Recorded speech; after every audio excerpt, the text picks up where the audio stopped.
Assalamualaikum warahmatullahi wabarakatuh. Alhamdulillah wassalatu wassalamu ala Rasulillah wa ala alihi wa ashabihi wa man walah. Asyhadu an la ilaha illallah wahdahu la syarika lah wa asyhadu anna Muhammadan abduhu wa rasuluhu la nabiyya ba'dah.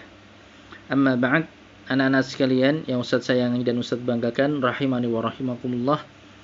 Insyaallah kita akan melanjutkan pada halaqah kali ini pembelajaran dari mata pelajaran akidah, yang mana kemarin kita sudah sampai pada pelajaran yang ketiga. Ya, pelajaran yang ketiga masih lanjutan dari bab seputar syafaat. Ya, masih lanjutan dari pembahasan seputar syafaat. Ya, kemarin kita sudah membaca beberapa ayat di sini, ya, dalam surat Saba ayat 22 dan 23, kemudian dalam surat Al-Anbiya ayat 28, ya, dan juga di sini dalam sebuah hadis juga disebutkan, ya, beberapa dalil telah kita baca kemarin beserta penjelasannya secara ringkas. Kemudian kita akan melanjutkan membaca seputar pokok-pokok pembelajaran dari bab ini. Ya, pokok-pokok pembelajaran dari pelajaran yang ketiga di sini. Ya, jadi tentang kesimpulan dari apa yang kita pelajari pada pelajaran yang ketiga, yang merupakan lanjutan dari pembahasan syafaat di sini. Yang pertama, pokok pembelajaran yang pertama adalah batilnya peribadatan kepada selain Allah. Ya, batilnya peribadatan kepada selain Allah Subhanahu wa taala. Jadi peribadatan kepada selain Allah itu batil, tidak sah, tidak berguna, tidak bermanfaat. Bahkan merupakan dosa besar, dosa yang paling besar, karena ini merupakan perbuatan kesyirikan. Imam Ibnul Qayyim rahimahullah ta'ala, ya, berkata tentang ayat yang mulia tersebut, yaitu tentang Quran surat Saba tadi, ya, dalam surat Saba ayat yang ke-22 dan ke-23. Di sini beliau mengatakan sesungguhnya ayat ini telah memutus akar pohon kesyirikan. Ya, telah memutus akar pohon kesyirikan dari hati orang yang bergantung kepadanya. Ya, dari hati orang yang bergantung kepada Allah Subhanahu wa taala. Ya. Sungguh Allah telah memotong semua sebab yang lemah yang kaum musyrikin bergantung dengannya dalam beribadah kepada selain Allah. Ya, Allah meniadakan 4 tingkatan dari selainnya. Yaitu yang pertama, adanya penguasa selain dirinya. Adanya penguasa selain Allah Subhanahu wa taala, maka ini dinafikan, ini ditiadakan oleh Allah Subhanahu wa taala. Jadi tidak ada penguasa di alam semesta ini yang menguasai alam semesta ini kecuali hanya Allah Subhanahu wa taala. Ini dikatakan dalam firman-Nya, la yamlikuna mithqala dzarratin fis samawati wala fil ard. Ya, mereka yang disembah, ya, mereka sesembahan-sembahan yang disembah oleh kaum musyrikin, mereka tidak memiliki kekuasaan sedikit pun, walaupun hanya seberat biji dzarrah sekalipun. Ya, hanya sebesar biji dzarrah sekalipun. Jadi semut yang paling kecil, ya, atau biji sawi yang sangat kecil. Ya, tidak ada kekuasaan sedikit pun, sekecil apapun di langit dan di bumi. Ya, di langit dan di bumi. Jadi selain Allah Subhanahu wa taala tidak memiliki kekuasaan sedikit pun terkait dengan penguasaan langit dan bumi. Ya. Maka ini perkara yang pertama yang ditiadakan oleh Allah Subhanahu wa taala dari selainnya. Kemudian yang kedua, dirinya memiliki sekutu. Artinya Allah Subhanahu wa taala meniadakan bahwasanya Allah memiliki sekutu. Ya, Allah memiliki sekutu, Allah memiliki pihak-pihak lain yang berserikat dengan Allah Subhanahu wa taala dalam penciptaan langit dan bumi. Ya, disebutkan dalam firman-Nya, wa ma lahum fihima min syirk. Dan mereka tidak mempunyai suatu saham pun dalam penciptaan langit dan bumi. Ya, itu mereka selain Allah Subhanahu wa taala, ya, sembahan-sembahan yang disembah oleh kaum musyrikin selain Allah, mereka semua tidak mempunyai suatu saham pun, suatu bagian pun dalam penciptaan langit dan bumi. Ya, jadi tidak ada yang bersekutu dengan Allah. Tidak ada yang berserikat dengan Allah. tidak ada yang membantu Allah dalam penciptaan langit dan bumi. Ya, tidak ada yang ikut andil dalam penciptaan langit dan bumi selain Allah Subhanahu wa taala. Ya, tidak ada. Ya, jadi tidak ada yang bersekutu dengan Allah Subhanahu wa taala, tidak ada yang berserikat dengan Allah Subhanahu wa taala dalam penciptaan langit dan bumi, juga dalam penguasaan langit dan bumi, dan juga dalam pengaturan langit dan bumi. Baik. Itu perkara yang ketiga yang ditiadakan oleh Allah Subhanahu wa taala dari selainnya. Kemudian yang ketiga, bahwa apa yang disembah selain dirinya, selain dari Allah Subhanahu wa taala sebagai pembantunya. Artinya Allah meniadakan bahwasannya Allah memiliki pembantu. Ya, Allah memiliki pembantu yang membantu mengatur urusan langit dan bumi, urusan alam semesta ini, urusan makhluk-makhluknya. Ya, maka ini juga ditiadakan oleh Allah Subhanahu wa taala. Allah tidak memiliki pembantu. Ya, Allah tidak memiliki pembantu yang membantu kepengurusan alam semesta ini. Allah Subhanahu wa taala menyatakan dalam firman-Nya, "Wa ma lahu minhum min dhahir." Dan sekali-kali tidak ada di antara mereka yang menjadi pembantu baginya, pembantu bagi Allah Subhanahu wa taala yang membantu mengatur, membantu menciptakan, mengatur dan menguasai alam semesta ini. Ya. Maka tidak ada pembantu bagi Allah Subhanahu wa taala. Ya. Kemudian yang keempat, adanya yang memberi syafaat tanpa izin darinya. Jadi tidak ada yang bisa memberi syafaat tanpa ada izin dari Allah Subhanahu wa taala. Ini perkara keempat yang ditiadakan oleh Allah Subhanahu wa taala.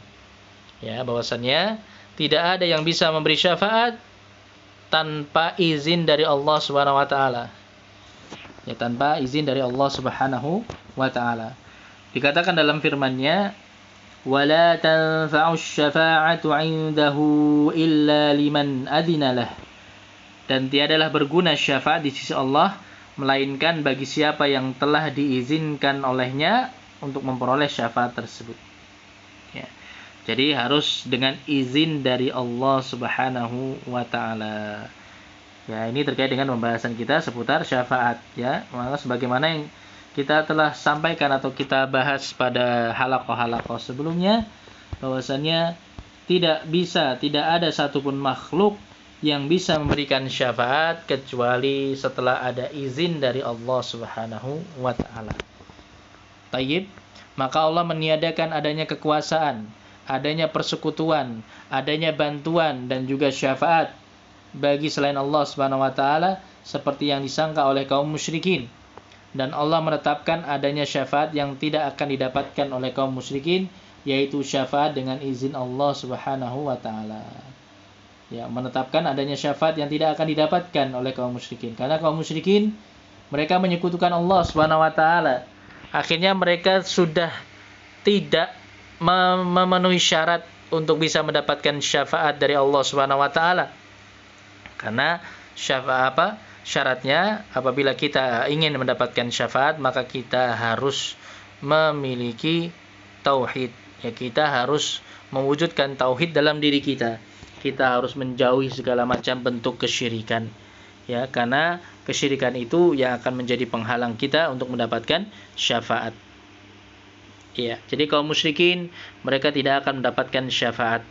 Mereka Allah Subhanahu wa taala tidak akan mengizinkan bagi kaum musyrikin untuk bisa mendapatkan syafaat karena Allah Subhanahu wa taala tidaklah meridhai mereka karena perbuatan kesyirikan yang mereka lakukan. Ya. Kemudian anak-anak sekalian rahimani wa rahimakumullah, pembahasan berikutnya di sini terkait dengan macam-macam syafaat Nabi Muhammad sallallahu alaihi wasallam. Jadi Nabi Muhammad memiliki beberapa macam syafaat yang khusus bagi beliau. Jadi Allah Subhanahu wa taala akan memberikan beberapa macam syafaat yang khusus bagi beliau. Ya. Yang ini tidak Allah Subhanahu wa taala berikan kepada yang lainnya. Maka syafaat Nabi Muhammad sallallahu alaihi wasallam ada dua macam. Yaitu yang pertama syafaat yang khusus, ini yang khusus hanya dimiliki oleh Nabi Muhammad sallallahu alaihi wasallam. Yaitu yang pertama adalah syafaatul uzma. Ini syafaat yang paling besar.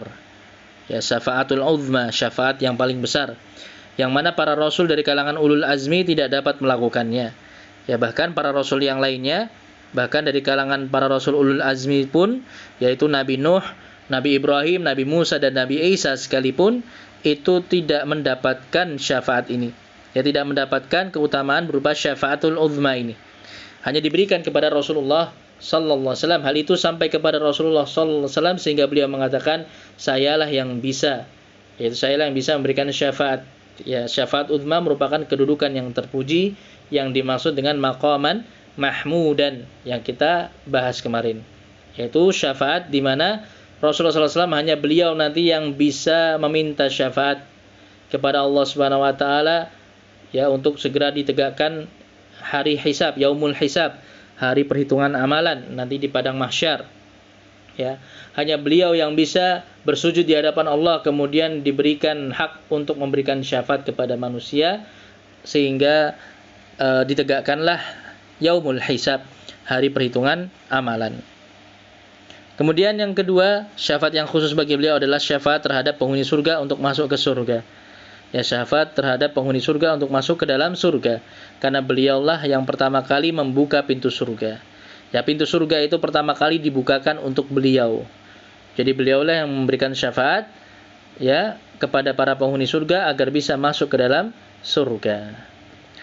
Tayyib. Kemudian syafaat yang terakhir yang khusus bagi beliau adalah syafaat untuk meringankan azab bagi pamannya, yakni Abu Thalib. Ya, paman beliau Abu Thalib, ya, dia meninggal di atas kekufuran. Dia meninggal masih di atas kesyirikan. Tidak mau mengikuti, ya, tidak mau mengikuti ajaran Rasulullah sallallahu alaihi wasallam, tidak mau mengikuti seruan Rasulullah SAW untuk kembali kepada agama tauhid, untuk mentauhidkan Allah Subhanahu wa taala. Tapi walaupun begitu, Abu Thalib memiliki jasa yang sangat besar terhadap dakwah beliau, terhadap dakwah Rasulullah sallallahu alaihi wasallam. Abu Thalib sebagai paman beliau memberikan perlindungan, bantuan, pembelaan di hadapan kaum musyrikin. Ya, maka ini kemudian Allah Subhanahu wa taala mengizinkan bagi Rasulullah untuk memberikan syafaat kepada pamannya Abu Thalib karena besarnya jasa Abu Thalib kepada Rasulullah, tapi hanya berupa dengan peringanan azab saja. Ya, hanya diringankan azabnya saja di dalam neraka. Tidak bisa kemudian diselamatkan dari neraka. Karena bagaimanapun Abu Thalib meninggal atau mati di atas kekufuran, di atas kesyirikan. Itu pun azab yang paling ringan yang didapatkan oleh Abu Thalib itu pun sudahlah sangat mengerikan. Ya, dia mendapatkan azab yang paling ringan di neraka. Sedangkan azab yang dia dapatkan yaitu dia memakai 2 sandal dari api neraka, saking panasnya maka otaknya pun mendidih, waliyadzubillah. Ya, otaknya itu sampai mendidih saking panasnya sandal yang dia pakai dari api neraka tadi. La haula wala quwata illa billah, yaitu azab yang paling ringan nanti di neraka. Ini yang paling ringan saja seperti itu. Maka bagaimana yang paling berat? Anak-anak sekalian rahimani wa rahimakumullah, maka kita harus senantiasa memohon kepada Allah Subhanahu wa taala agar kita bisa dijauhkan dari nerakanya. Dan tentunya kita berupaya untuk selalu taat kepada Allah Subhanahu wa taala, menjauhi segala macam perbuatan dosa agar kita bisa dijauhkan dari neraka Allah Subhanahu wa taala. Kemudian selanjutnya ada jenis syafaat yang umum, yaitu syafaat yang dapat dilakukan oleh Rasulullah SAW dan juga seluruh kaum mukminin. Tidak hanya beliau yang bisa melakukannya. Yang pertama yaitu syafaat bagi pelaku maksiat dari kalangan orang yang bertauhid agar tidak masuk ke dalam neraka, yaitu diselamatkan dari neraka.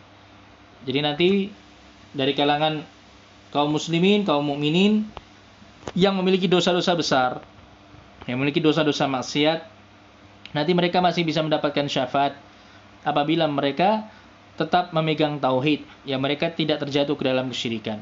Maka bisa jadi mereka nanti diselamatkan dari neraka Allah Subhanahu wa taala dengan adanya syafaat dari Rasulullah dan juga kaum mukminin yang lainnya. Kemudian yang kedua, syafaat untuk mengeluarkan pelaku maksiat dari kalangan orang yang bertauhid dari neraka. Jadi ada juga para pelaku maksiat, ya, dari kalangan kaum mukminin yang bertauhid yang terlebih dahulu dimasukkan ke dalam neraka. Jadi terlebih dahulu dimasukkan ke dalam neraka, disiksa di dalam neraka untuk membersihkan dosa-dosanya baru setelahnya nanti dikeluarkan dari neraka dan dimasukkan ke dalam surga. Ini dengan syafaat dari Rasulullah dan juga kaum mukminin yang lainnya. Tayyib. Kemudian yang ketiga, syafaat terhadap penghuni surga untuk ditambah pahala mereka dan ditinggikan derajat mereka. Ya, bagi penghuni surga nanti bisa juga mendapatkan syafaat dengan ditambah pahala mereka, keutamaan mereka ditambah dan akhirnya ditinggikan derajat mereka. Ya, diangkat derajat mereka kepada derajat yang lebih tinggi di dalam surga. Nah, jadi itu tadi beberapa jenis syafaat bagi Rasulullah SAW. Ada yang bersifat khusus, hanya dimiliki oleh beliau. Ada juga yang bersifat umum, yang juga dimiliki oleh kaum mukminin yang lainnya. Nah, anak-anak sekalian, rahimani wa rahimakumullah. Ya, untuk halaqah pada hari ini kita cukupkan dulu sampai di sini. Insyaallah nanti masih ada beberapa faidah ya, bisa insyaallah kita akan lanjutkan pada halaqah berikutnya. Mudah-mudahan bermanfaat dan bisa dipahami. Alhamdulillahirabbil alamin wa sallallahu wasallam ala nabiyyina Muhammadin wa ala alihi wa ashabihi ajmain. Subhanakallahumma wa bihamdik asyhadu an la ilaha illa anta astaghfiruka wa atubu ilaik. Wassalamualaikum warahmatullahi wabarakatuh.